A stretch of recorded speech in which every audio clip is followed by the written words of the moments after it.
Assalamualaikum warahmatullahi wabarakatuh. Berjumpa kembali di channel Keluarga Misterius. Semoga kita dan kalian semua masih tetap selalu dalam lindungan Allah Subhanahu wa taala. Diberikan kesehatan, dilancarkan rezekinya, dan dimudahkan dalam segala urusan apapun. Amin ya robbal alamin. Pada kesempatan kali ini, saya akan melanjutkan kisah misteri yang berjudul Ritual Persembahan Darah Demi Kekekalan Arwah, bagian yang kedua. Seperti apa kelanjutan ceritanya? Tak perlu lama-lama lagi. Langsung, mari kita lanjutkan ceritanya.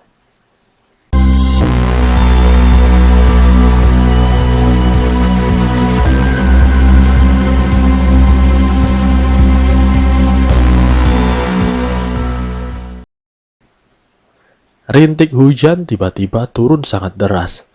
Amel yang tengah berjalan menuju rumah kakaknya terpaksa mampir di sebuah warung makan yang tidak jauh dari area taman. Ia memandangi sekeliling. Suasana sekitar nampak sepi, termasuk warung makan yang ia singgahi. Duk, neduh ya? Iya, Mbok. Rumah kamu di mana, Duk?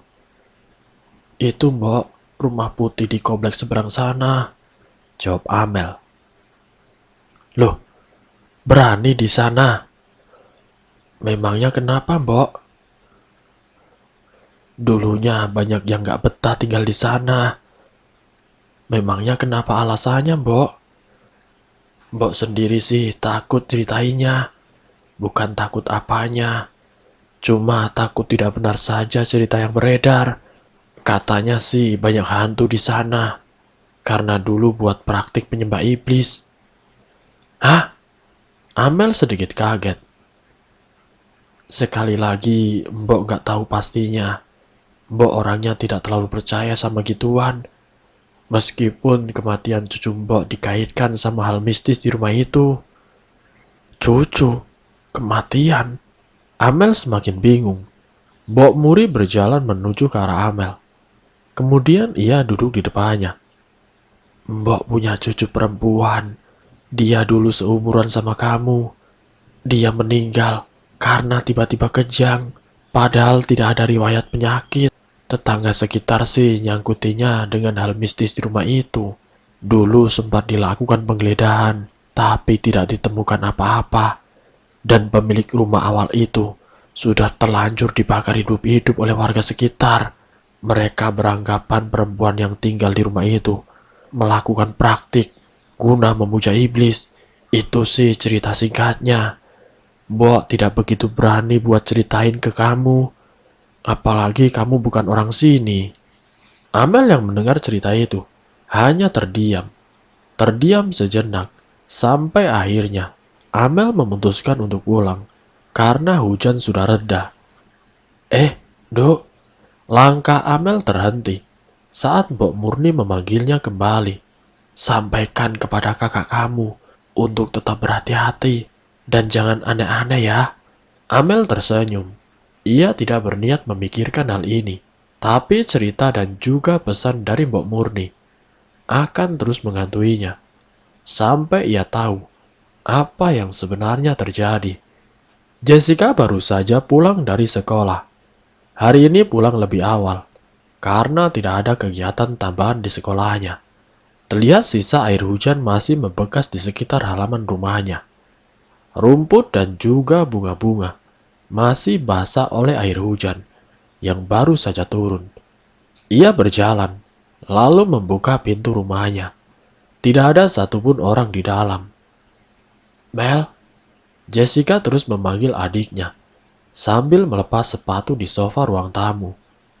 Amel, masih tidak ada sautan dari Amel. Pasti lagi main anak itu, batin Jessica dalam hati.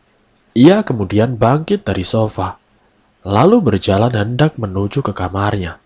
Langkahnya berhenti ketika melihat pintu kamar bawah yang sudah disiapkan untuk tamu sedikit terbuka. Jessica berbalik arah. Kini ia berjalan menuju kamar tersebut. Ketika membuka kamar tamu itu, Jessica dibuat kaget Dengan kondisi kamar yang sedikit berantakan, apa mungkin Amel yang baru saja tidur di dalam sini? Tanpa pikir panjang, Jessica membereskan semuanya. Ia juga tidak lupa mengecek lemari dan juga beberapa perabotan yang ada di dalam. Setelah dirasa semua selesai, ia berniat untuk keluar kamar. Jessica berjalan menuju pintu. Saat hendak membuka pintu tersebut, tiba-tiba saja pintu itu mendadak terkunci dari luar. Jessica mencoba memukul pintu itu, berharap ada seseorang yang mendengarnya, lalu bisa membantunya. Dia tahu rumah ini lagi sepi, jadi tidak mungkin ada orang yang bakal bisa membantunya. Dia berbalik arah. Ia melihat ada jendela di kamar yang terhubung dengan halaman depan. Kemudian ia pun memutuskan untuk keluar dari kamar. Dengan melompat jendela, Jessica membuka kunci jendela. Kemudian ia menaiki jendela tersebut, lalu loncat dan keluar dari kamar. Di luar Amel baru datang. Ia nampak keheranan dengan kakaknya. Kemudian ia berjalan mendekati. "Kenapa, Kak?" "Tadi kakak masuk kamar itu, terus pintunya kekunci. Ya sudah, kakak loncat saja. Rusak pintunya." "Mungkin Mel sudah tua juga." Amel sedikit heran. "Sudahlah, ayo masuk. Dari mana kamu?" Amel dari jalan-jalan, Kak." Mereka berjalan masuk untuk mengecek kondisi pintu kamar tadi. Amel membukanya dengan lancar. "Lah, ini tidak ada apa-apa kok, Kak. Gimana ceritanya terkunci?" Jessica terdiam. Perasaan tadi dia sudah tarik sekuat tenaga pintu ini, tapi tetap tidak bisa dibuka. "Kan kakak sudah bilang, pintunya tua, jadi error." Jessica mencoba mencairkan suasana. Amel melangkah ke dalam. Ia memandang sekitar kamar. Ada sedikit udara yang tidak enak yang ia rasakan. Mungkin karena kamar ini jarang dipakai. Jessica berjalan ke arah jendela. Ia ingat jendela tadi ia buka dan belum dikunci. Tetapi saat ia sudah berada di dekat jendela dan hendak menguncinya, ternyata jendela tersebut telah terkunci dengan sangat rapat. "Kamarnya lumayan bagus ya, Kak," ucap Amel. Jessica hanya terdiam. Ia kemudian mengambil tasnya, lalu mengajak Amel keluar dari kamar tersebut. "Kamu gak mandi, Mel?" tanya Jessica, yang baru saja selesai mandi dan tengah menghadap cermin sambil memegangi rambutnya. "Bentar lagi, Kak," jawab Amel yang masih sibuk membaca buku di atas kasur. Jessica melirik ke arah adiknya, nampak tengah serius. Ia kemudian menatap kembali wajah di kaca. Kulit putih dengan rambut hitam panjang, dan juga alis yang tebal, serta ditambah bulu mata yang begitu lentik, membuat Jessica sedikit lebih menarik. Namun dari semua itu, seringkali ia merasa tidak percaya diri, karena pipinya yang bisa dibilang sedikit tembem. Padahal hal itu justru membuat kesan cantik dalam dirinya. Tinggi badannya juga sangat profesional, ditambah kaki yang panjang, juga menjadi aset tersendiri bagi Jessica. Lirikan matanya semakin tajam, melihat ke arah wajah sendiri. Tak jarang ia terlihat tersenyum dan mengagumi dirinya, hingga akhirnya senyuman di pipi itu menghilang ketika melihat bayangan adiknya bersama sosok perempuan kumuh yang tengah menyandar di bahu Amel. Jessica terkejut. Ia mencoba berpikir, sosok itu sepertinya pernah ia lihat.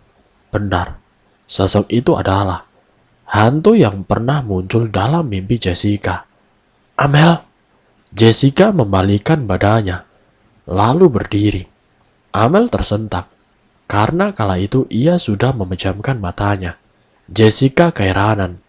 Perasaan saat di kaca tadi Amel masih fokus membaca buku. Sudah sore, Mel. Buruan mandi.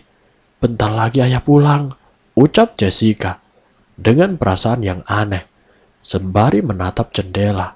Amel mengerutkan dahinya, sedikit kebingungan dengan tingkah laku kakaknya. Kakak lagi liatin abang itu ya? Tanya Amel. Enggak Mel, kebetulan dia lewat saja. Itu namanya Bang Hadi. Rumahnya itu. Dia punya 2 adik. Lucu sekali. Aktif lagi. Amel menjelaskan dengan antusias. Tahu dari mana kamu? Jessica bertanya. Pagi tadi Amel tidak sengaja bertemu di taman. Jawab Amel menjelaskan.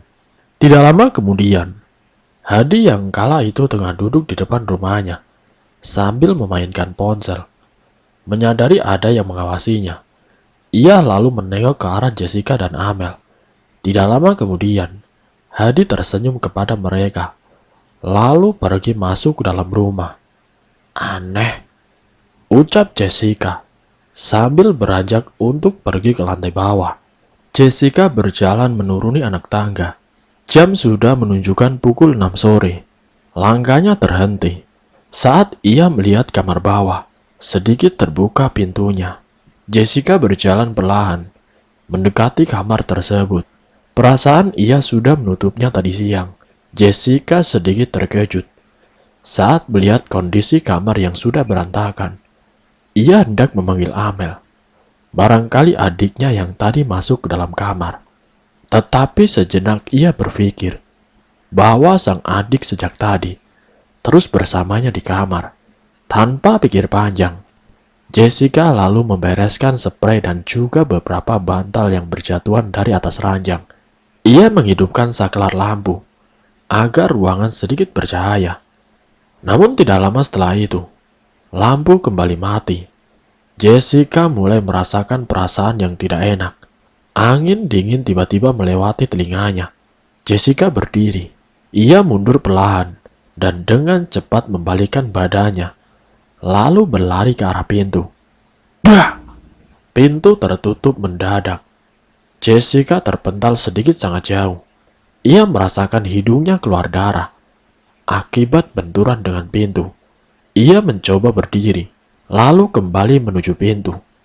Tangannya terus berusaha menarik pintu tersebut agar terbuka. Nihil. Pintu itu seperti ditarik dari luar. Amel! Jessica berteriak. Tidak ada cara lain kecuali berteriak memanggil adiknya. Amel! Bantu kakak, Mel! Suara Jessica semakin serak. Lampu kembali menyala. Jessica terdiam. Suasana nampak sepi. Sesaat sebelum akhirnya, Jessica merasakan ada seseorang di belakangnya. Amel, tolong Mel. Suara Jessica semakin lirih. Ia tidak berniat untuk berbalik arah. Ia tahu bukan manusia yang ada di baliknya saat ini. Bau anyir tercium kuat di hidung Jessica. Rasanya ingin muntah dan segera untuk kabur. Perlahan Jessica memberanikan diri untuk melihat ke belakang. Ia memutar badannya dan kosong. Tidak ada siapa-siapa di sana. Glep! Lampu kembali padam. Semua menjadi gelap. Tidak ada satupun di ruangan ini yang terlihat oleh mata Jessica. Glep! Lampu kembali menyala. Bersamaan dengan lampu menyala, nafas Jessica tersengal. Ia tidak bisa bergerak sama sekali. Tatapannya sungguh tajam. Badannya menjadi kaku. Aliran darah mendadak berhenti. Dada Jessica terasa begitu sesak. Tidak jauh dari hadapannya, tepatnya di atas tembok, ada sosok menyeramkan dengan kuku yang sangat panjang dan juga rambut yang sangat tipis. Hantu itu sulit untuk didefinisikan dalam pikiran Jessica. Ia tidak pernah melihat sosok seperti itu sebelumnya. Wajah sosok itu sangat keriput, matanya sangat hitam. Tidak ada satupun kain yang menempel pada badannya. Sosok itu merayap seperti cicak. Sungguh dia bukan hantu. Dia adalah iblis. Jessica menangis saat sosok itu turun dari tembok dan merayap ke arahnya. Sosok itu semakin dekat dengan Jessica. Bau amis semakin terasa. Kuku panjang dari sosok itu menyentuh wajah Jessica. Jessica lantas memejamkan matanya dan memalingkan wajahnya dari iblis menyeramkan tersebut. Dada Jessica semakin sesak. Tangisannya tidak begitu terasa. Air matanya seolah tertahan. Sosok itu berteriak dan menarik kain baju Jessica. Bra! Jessica terpental ke tembok. Badannya sudah lemas. Sosok itu kembali mendekat. Ia mengarahkan tangannya ke atas. Bersamaan dengan itu, badan Jessica ikut tertarik ke atas, yang membuatnya seolah ditali. Tolong! Tolong! Jessica terus mencoba berteriak. Amel mendengar samar-samar suara kakaknya. Ia lantas segera bergegas menuruni anak tangga. Kak! Amel kebingungan dengan sumber suara kakaknya. Mel! Tolong Mel! Amel menoleh ke arah kamar. Ia yakin suara itu dari kamar bawah. Kak! Kak Jessica ada di situ! Amel memukul pintu kamar itu. Namun pintu kamar itu tetap saja tidak bisa dibuka. Hingga akhirnya Amel mundur 3 langkah ke belakang dan sekuat tenaga berlari mendobrak pintu itu. Wah! Kini pintu terbuka. Sosok itu lenyap ketika Amel masuk. Terlihat bayangan hitam menghilang sesaat. Energi yang dirasakan oleh Amel begitu kuat. Ia tidak pernah merasakan energi sekuat ini. Rasanya sosok itu bukan sosok biasa.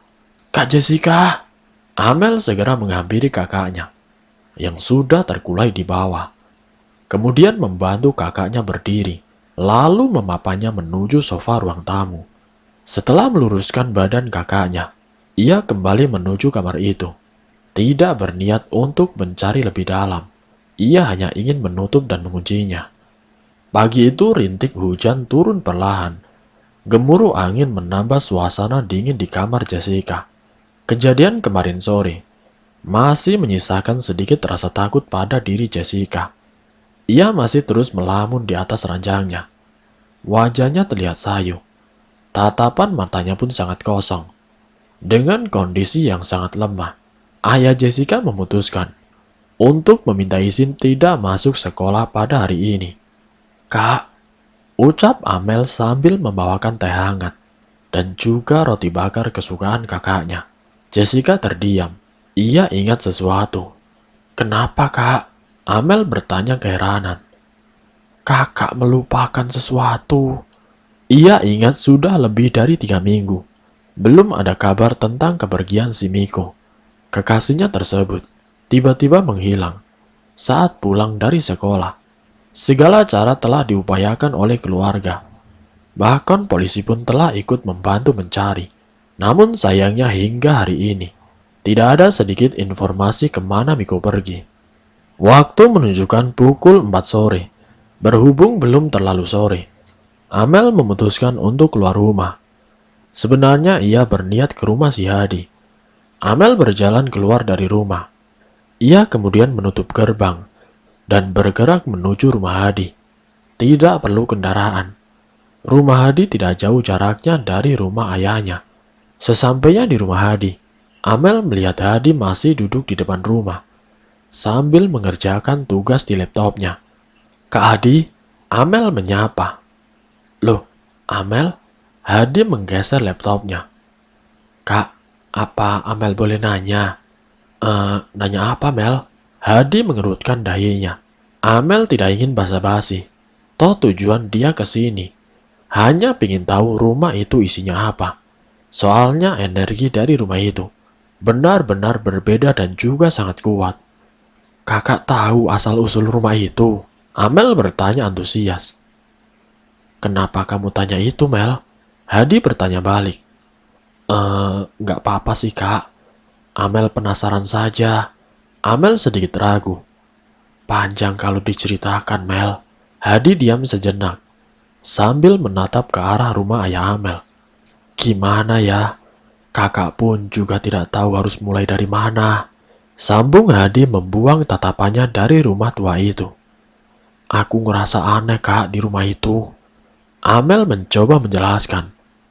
Aku tahu kok, pasti kamu juga bisa merasakan energi yang terpancar dari sana. Dan kenapa ayahmu membeli rumah itu? Tanya Kak Hadi. Kurang tahu juga sih, Kak. Kakak saranin kamu pindah saja, ucap Hadi. Belum sempat Amel menjawab, Tiba-tiba Jessica datang dari arah belakang. "Dek, kamu main kok nggak ngajak-ngajak sih? Kakak juga pengen kali ngobrol sama tetangga. Dan kelihatannya kalian lagi ngobrol serius." Iya, aku lagi tanya tentang rumah yang kita tempati, Kak," jawab si Amel. "Iya benar, kita hanya pengen tahu pasti tentang rumah yang kita tempati itu. Soalnya semakin hari, kami merasa semakin aneh sama rumah itu. Apa yang paling sering kalian lihat di sana?"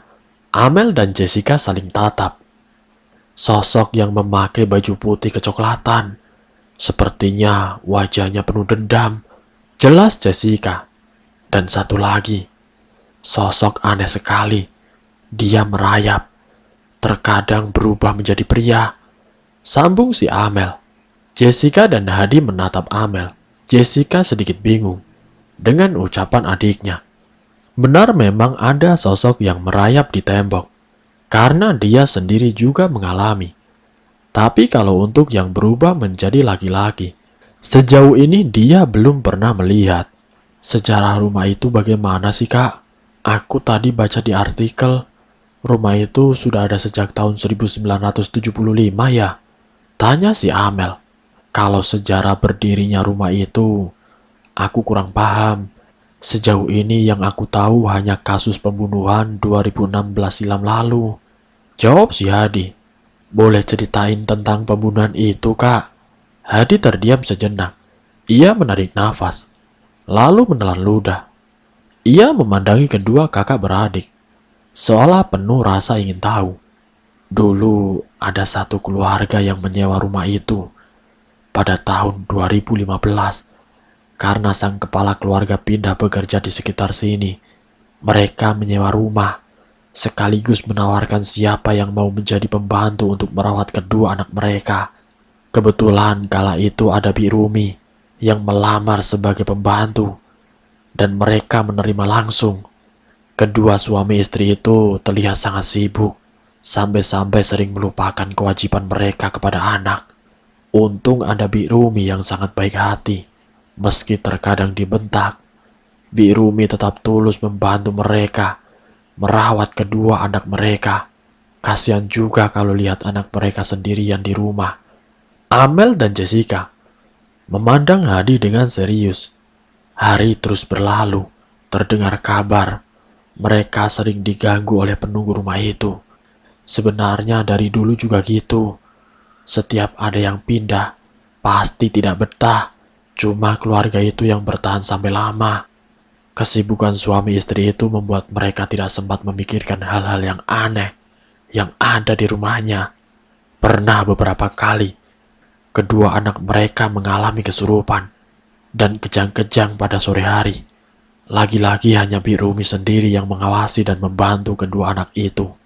Warga mulai menyarankan untuk mereka agar pindah rumah atau mengungsi untuk sementara.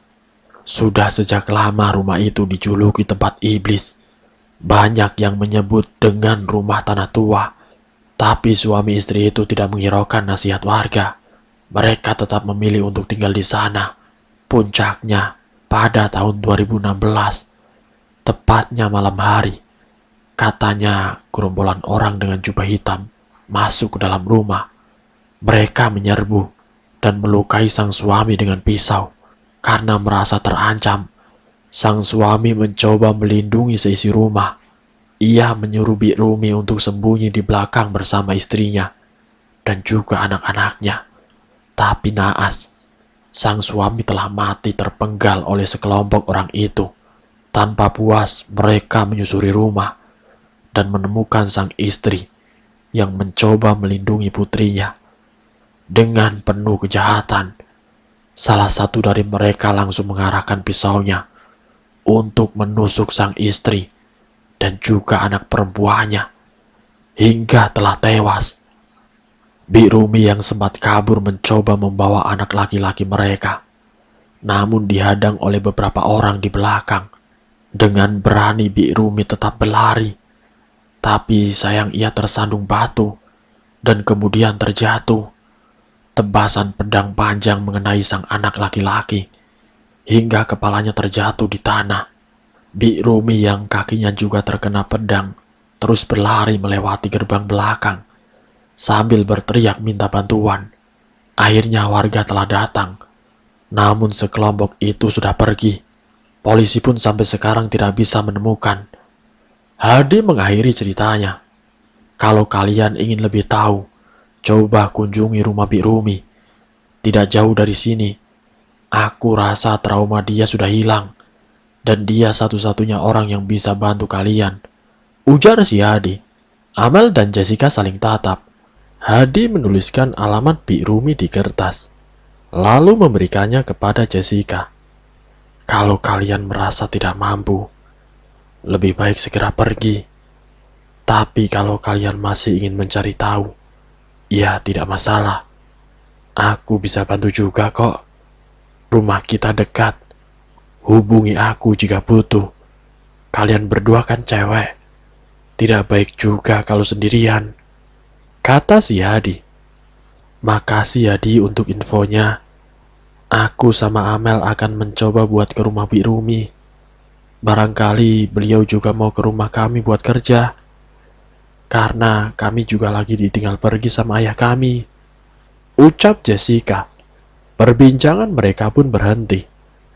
Setelah menemukan sedikit info, akhirnya Jessica dan Amel berpamitan untuk pulang.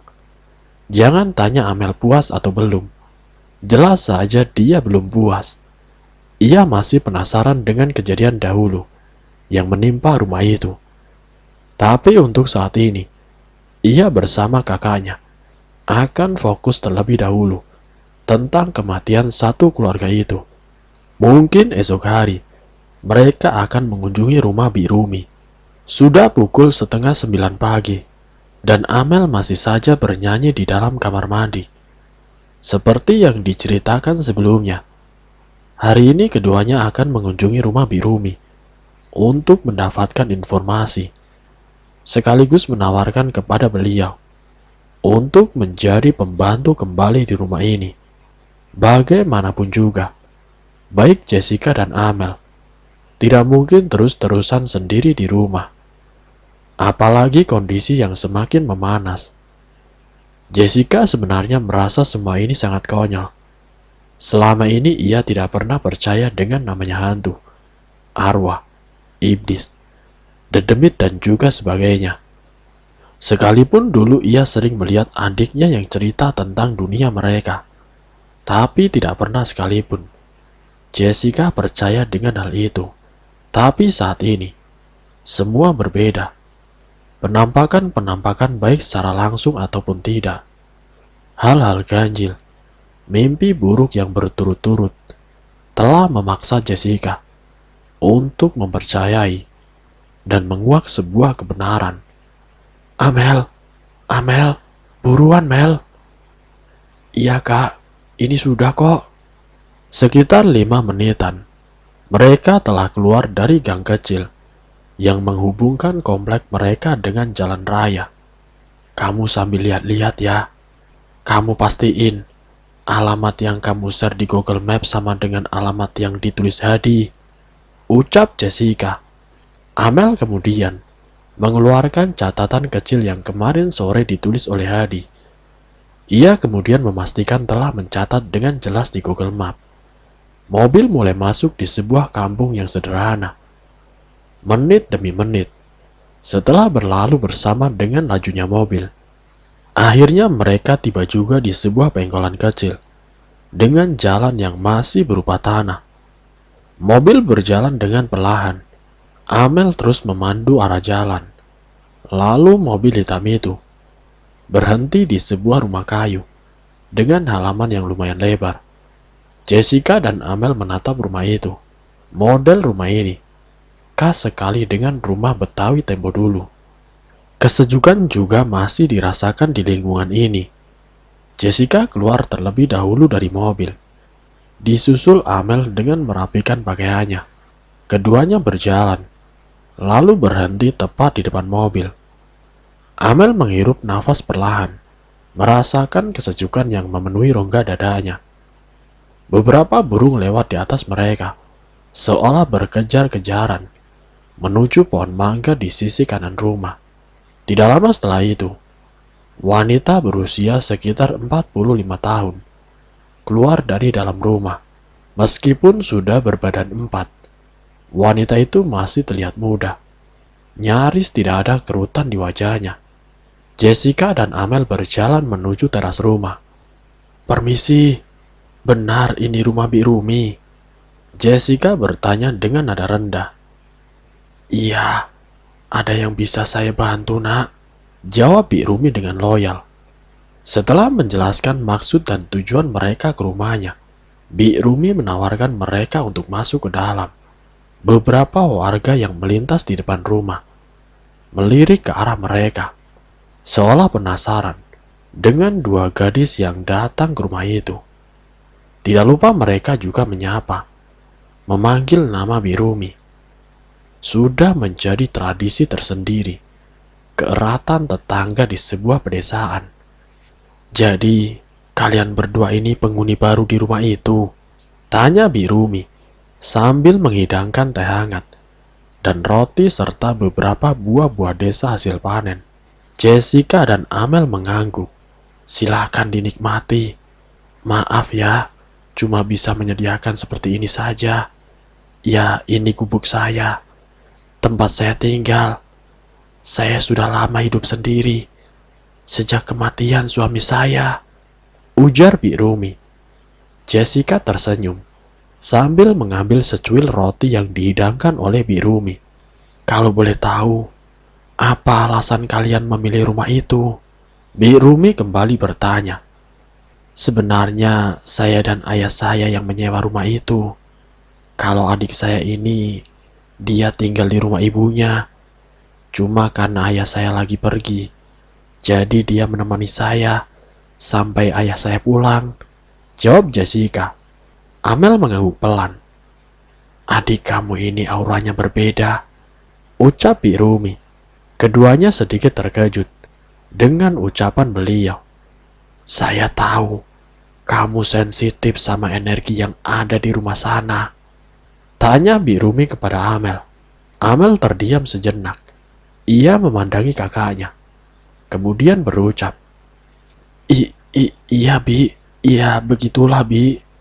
Lalu kemudian, Jessica mulai berbicara. Bi Rumi menatap Jessica. "Apa Bibi mau ikut bersama kami? Menemani kami di sana, sekaligus bantu-bantu kami, Bi?" Sedikit ragu Jessica berucap, "Kalian meminta saya untuk menjadi pembantu di rumah itu lagi?" Bi Rumi bertanya balik dengan nada sedikit keras. Jessica terlihat takut. Ia merasa ada yang salah dengan kata-katanya. Dan bersambung, siapakah sebenarnya Bi Rumi? Nanti saya akan lanjutkan ke bagian yang berikutnya. Jadi untuk kalian, saya mohon tetap stay di channel ini. Sampai berjumpa di part yang selanjutnya. Wassalamualaikum warahmatullahi wabarakatuh.